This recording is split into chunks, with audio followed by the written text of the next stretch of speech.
Assim, foi pra vocês lidarem com esses amigos, assim? O que vocês Trato eles fizeram? bem, normal. Porque hoje Continua assim, passaram-se anos e eles mudaram a opinião deles, entendeu? Então assim, quando eu fiz aquela live, né, que eu perdoei o Gordon e tudo mais e tal, cumpri o meu papel ali de homem, de falar pra todo mundo que eu podia ficar ali, não falar nada e tal. Falei, né? Conversei, eu lembro que naquela live tinha mais de 80 mil pessoas assistindo. Caramba! Ao vivo, assim, todo mundo querendo saber alguma coisa, quase 90 mil pessoas. E eu falei ali, né? Aí todo mundo ficou, que isso? Como assim? Vai perdoar? Se é eu faço isso, faço aquilo, se é eu, se é comigo é isso, se é comigo é aquilo. Eu recebi um monte de mensagem, tipo assim, André, cara, eu tive na mesma situação que você, igualzinho, cara, igualzinho. E eu fiz o contrário, entendeu? Hoje eu tô na cadeia, eu fiquei na cadeia. Caramba. Então, tipo assim, cara, e Deus foi me alertando várias vezes ali, até aquilo tudo acontecer, sabe? Então, assim, tem muita gente que foi muito agradecido, tem muita gente que veio querendo, tipo, dar uma de machão e... Tirar proveito da situação assim. e falar, e teve uns que, tipo, achavam que era amigo, que saiu falando, fazendo live sobre o que aconteceu, né? Porque as pessoas querem cliques e tudo mais. Um né? hype assim. Aí dando a opinião deles e falando e tal.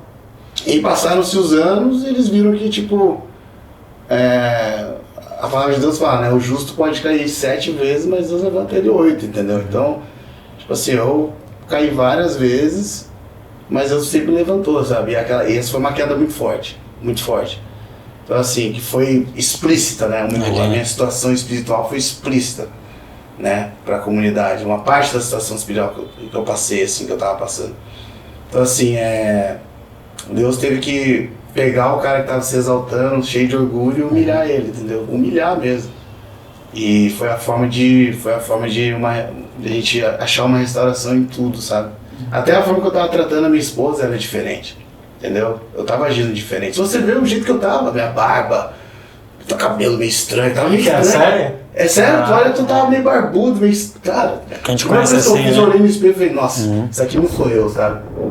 Tipo assim, foi uma fase assim, vamos dizer, difícil, mas que eu sou totalmente agradecido a Deus por Ele ter permitido isso acontecer na minha vida, porque eu poderia estar morto, vamos dizer, se eu continuasse da forma que eu estava caminhando. De fazer tão uma besteira assim, né? Sim, pior.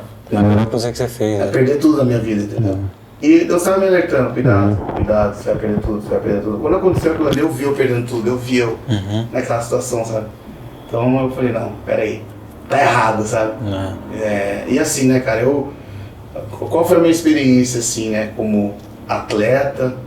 Porque assim, cara, quando eu peguei a marrom, tal, do professor Tererê, eu mudei pra São Paulo em 2003, e quando eu peguei a marrom, ele viajou para os Estados Unidos, eu não pude viajar com ele, era para eu ter ido junto com ele, mas eu não pude porque negaram meu visto.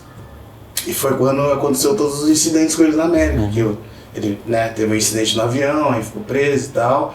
E eu passei aquela fase ali, o meu professor, né, longe assim, eu precisando do professor, e a pessoa que eu mais gostava ali estava naquela situação, eu não sabia o que fazer, eu aqui no Brasil, eu não podia ir para lá também, porque eu estava sem visto, um monte de coisa aconteceu.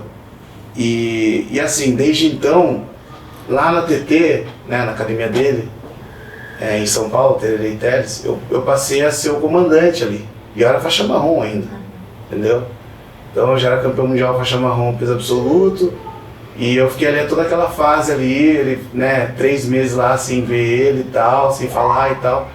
E aí, quando ele volta, quando o professor Fernando Tererê volta, o mestre, a gente tenta dar o nosso melhor e tal, ele tá numa situação difícil ainda, entendeu? E a gente ficou sempre naquela esperança. E eu passei todo esse tempo, a minha transição da marrom pra preta, sem professor, entendeu? Então eu não tinha ninguém pra me dar conselho. E eu era um cara, tipo, que treinava muito bem dentro do tatame, era um cara que era faixa marrom, mas tipo, dentro ali na TT ali, com toda a humildade, tipo, eu bati em todo mundo, até que todo mundo me respeitava, entendeu? Depois do Tererê, a voz de comando era eu ali, entendeu? E aí no ano de 2006, que eu já era faixa preta já, eu ganhei o primeiro título mundial dentro da TT ainda, mas eu era o cara que fez todo o treino, cara. Todo o treinamento foi Era eu que fazia. Então você imagina, o cara acabou de chegar na preta, lutando profissionalmente, e ele sem professor, fazendo tudo sozinho, foi difícil. Então assim, desde então, cara, eu não tive um professor. Eu não tive um professor. Quem foi meu professor foi a minha esposa. Deus levantou ela para me dar conselhos o tempo todo, me ajudando. E a palavra de Deus, cara. Aí que foi que eu me aprofundei muito na palavra de Deus. E até então, tipo assim, eu não tenho um relacionamento muito estreito com o meu pai também. Meu pai não conseguia me dar conselho, não conseguia vir falar comigo. Tá? Eu nem sabia o que estava acontecendo na minha vida, entendeu? Então assim, foi uma coisa assim que eu tive que ir em Deus fazer tudo ali assim, tipo... Sabe, quando você pega uma floresta assim, você tem que, carpinar tudo, fazer tipo... Em vez de você pegar aquela estrada já, tipo... Já tudo é bonitinha pra você, sabe? Então assim, as experiências que eu tive como professor, como atleta, teve muitas vezes assim que eu me senti muito sozinho, entendeu? Então por isso que eu sou tão apegado a Deus assim, porque Ele era o meu refúgio, Ele sempre foi o meu refúgio. E todas as vezes que eu tive fases assim, difíceis assim, eu senti a presença dele, sabe? Então eu me senti um órfão, tanto assim, tipo, em termos de família, relacionamento com o pai, e também relacionamento com o professor, eu não tinha professor. E logo em seguida eu decidi aposentar pro MMA, né? Quando eu saí da TT eu fui pra Brasa na época, só que quando chegou lá, a galera queria tipo, treinar comigo. André, puxa o treino aí, eu ficava puxando o treino. Eu falei, bicho, eu saí de lá pra tipo, ser puxado, querem que eu puxe ainda. Aí foi onde a gente, né, vamos fazer Atos aqui. Foi onde a gente construiu a Atos. E aí, cara, desde então eu fui pra MMA, fiz a transição pra MMA. E no MMA eu tinha os professores ali, era o que eu queria, entendeu? Só que aí quando eu vou pros Estados Unidos em 2010, volta eu lá pra uma academia, sendo cabeça, professor lá, entendeu? De todos. Então, tipo, e eu lutando ainda. Ganhando, vencendo. Cara, se você pensar, né, já me perguntaram isso. Tipo, André, como é que você... Ficou todos esses anos que eu fiquei de 2010... Em 2010 eu era 3 vezes campeão mundial. Eu era. De jiu-jitsu na preta. 2010. Aí como que 2010 até 2022 foi onde eu ganhei todos os meus títulos da DCC. Todos. E mais 3 mundiais de jiu-jitsu, IBJJF. E construindo campeões e fazendo a equipe se tornar campeão mundial 2 vezes. Então assim, nunca ninguém fez isso, sabe? E eu vejo a mão de Deus em tudo isso. Não tem como eu chegar e falar, tipo, eu sou sinistrão. Já aconteceu isso que eu te falei, mas eu olho assim, cara, não é possível, não é possível fazer isso. Não é.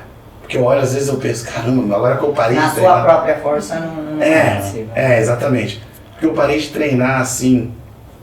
Eu parei de treinar e de competir, eu treino um pouquinho menos agora. Eu treino assim, muito esporádico agora, eu fico mais olhando a galera treinando. E às vezes eu paro e penso assim, caramba, meu, sabe? E eu já me peguei assim, Deus falando comigo, sabe? Cara, eu te ajudava, entendeu? Sempre. Fazer as coisas. Então, eu não tenho dúvidas de que esse trajeto que Deus permitiu, né? Tudo isso que aconteceu na minha vida, né? Desde a fase de faixa preta ali no início e tal, o fogo e todas as fases que eu passei assim, foi realmente um aprendizado assim que nenhuma faculdade pode dar a ninguém, e eu só tenho a agradecer por isso, muito. Então você tem que fazer